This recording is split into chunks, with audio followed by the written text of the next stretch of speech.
Et notamment, nous devrions réfléchir sur le journalisme sous tension, quand les journalistes questionnent eux-mêmes leur pratique professionnelle. C'est le centre de notre réflexion. Et nous allons faire la présentation en deux temps. D'abord, je commence par aborder la question sur l'angle de la mobilité et de l'attitude du parcours des journalistes. Et ensuite, le professeur Pellemot abordera la deuxième partie qui est sur le résultat et la discussion. Au Cameroun, dans une étude récente que nous avons menée en 2015, nous avons observé que le journalisme semble une profession en transition. C'est-à-dire, dans cette étude, on notait que la moitié des journalistes au Cameroun, à peu près la moitié, 44,5%, avaient l'ambition de faire carrière dans le journalisme et donc de rester dans la profession. À peu près un tiers déclarent leur intention de ne pas rester dans la profession, donc de changer d'activité, tandis qu'à peu près un cinquième affirme y rester en attendant de trouver mieux. Ainsi, le journalisme au Cameroun se révèle comme une profession de transit où il ne faut pas beaucoup traîner, il ne faut pas traîner longtemps, il faut vite partir, et une profession où on n'est pas vraiment appelé à faire carrière. Et quand on regarde d'où ils viennent, ces journalistes, ils arrivent de plusieurs horizons et pour arriver au métier et quittent le métier avant une dizaine d'années de pratique pour aller vers d'autres destinations. Donc la mobilité professionnelle est considérable en ce qui concerne les journalistes au Cameroun, tant entre les médias que à partir des médias vers d'autres destinations. Maintenant, en s'agissant de la typie des parcours, nous avons, un peu comme le collègue qui a fait la toute première et la deuxième présentation, nous avons approché les journalistes et on a noté trois cas d'atypie de parcours, notamment les trois journalistes approchés, il y a 2 hommes et une femme, ont tous 60 ans et plus. Donc, ils ont exercé le métier, ils ont eu des parcours. Nous avons le premier approché, c'était Jean-Claude Autou, un journaliste qui est bien connu au Cameroun, qui est journaliste de formation, formé dans une école, l'école de journalisme de Yaoundé. Et à la sortie de l'école, il est allé travailler à Radio Cameroun. Ensuite, après quelques années d'exercice, il est allé travailler à la Société nationale des eaux du Cameroun, la SNEC, où il a passé environ 15 à 20 ans avant de se retrouver dans une société de communication MTN, de téléphonie mobile. Et aujourd'hui, il a quitté la société de téléphonie mobile. Il est membre du Conseil national de la communication, une espèce d'organe de régulation que le gouvernement ou l'État a mis en place. Le deuxième parcours, assez curieux également et assez atypique, est celui de Zachary Niman, journaliste bien connu au Cameroun, qui a été présentateur de télévision. Il est journaliste formé à l'école de journalisme de Yaoundé. À sa sortie d'école, il va travailler à Radio Cameroun, ensuite il passera à la télévision d'État, la télévision nationale. Il quittera la télévision nationale pour aller travailler à la British American Tobacco, où il passera à peu près une dizaine d'années. Et partant de là, il se fait élire député à l'Assemblée nationale. Pendant 5 ans, il reste là et puis de l'Assemblée nationale, il se retrouvera à la Commission nationale anticorruption.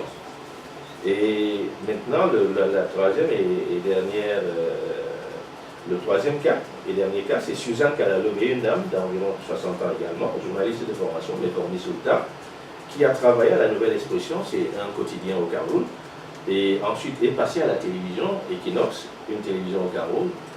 Après, elle est passée chargée de la communication à la communauté urbaine de Douala, et en gardant une chronique à la Nouvelle Expression, qui continue de paraître même jusqu'à maintenant. Et aujourd'hui, il est membre du Conseil national, elle est membre du Conseil national de communication. Je crois que pour la suite, le temps, on va passer la parole aux questions. Merci. Merci de nous avoir ajouté un peu plus de temps. L'idée ici, c'était de répondre à trois types de questions. À quoi rêvent les journalistes? De quoi vivent les journalistes? À quoi pensent les journalistes au Cameroun? Ceci nous paraissait intéressant pour résumer à peu près les parcours et les façons de faire, les itinéraires, y compris évidemment les trajectoires et les bifurcations, à partir évidemment d'une sociologie des professions et une sociologie des organisations professionnelles. Au niveau de la méthodologie, on a été obligé de faire une triangulation, c'est-à-dire finalement un essai de théorisation des propos des journalistes, une traduction de ce qu'ils essayent, de ce qu'ils disent, parce qu'ils ne s'expriment pas tous en français ou en anglais, ils s'expriment dans un lexique assez composite, assez hybride.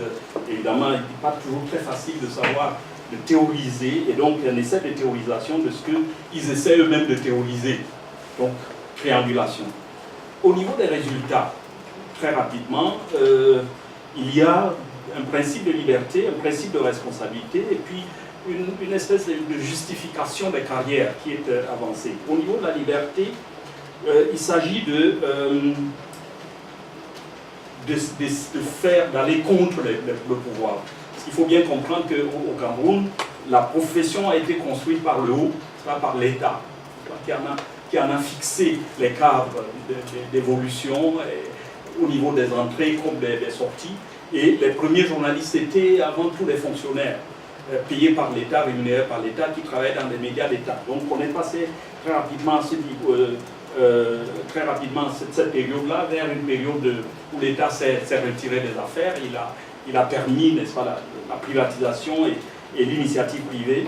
Et donc, à ce niveau-là, les journalistes sont restés dans la posture d'opposition par rapport à l'État d'une manière générale.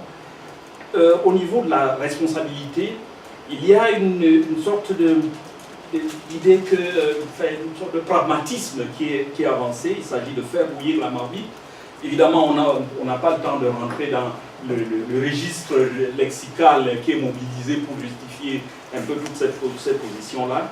Et au niveau, évidemment, de la carrière, de la vie, le journalisme apparaît davantage comme un paravent, comme un refuge, comme une sorte d'étiquette que l'on mobilise pour faire autre chose, hein, pour gagner sa vie, se débrouiller, comme ils disent, etc. Et donc, ce n'est pas exactement une carrière qui est envisagée du point de vue de la durée et de la stabilité. Et donc, très rapidement, au niveau des discussions, nous observons deux types de clivages. Une sorte de messianisme qui est très, très mobilisé par les journalistes qui travaillent dans le privé, mais qui s'oppose à une forme d'utilitarisme qui apparaît derrière leur façon de faire, etc., parce qu'ils veulent manger, ils veulent faire bouillir la marmite avant tout.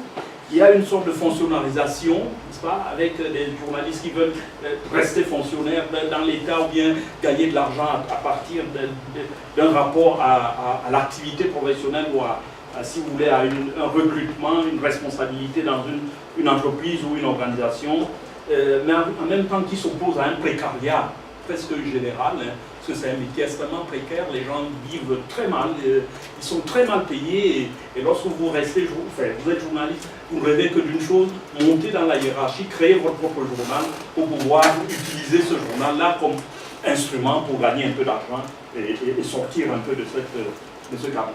Et finalement, on aboutit à une forme de pathologie qui est la conséquence des pressions multiples et qui peut même créer une forme de schizophrénie lorsque on décide de rester vraiment journaliste dans ce pays-là. Voilà, c'est très rapidement dit. J'ai encore 5 minutes, alors qu'est-ce que je vais faire de ces 5 minutes que vous me donnez? Bon, je vous les laisse.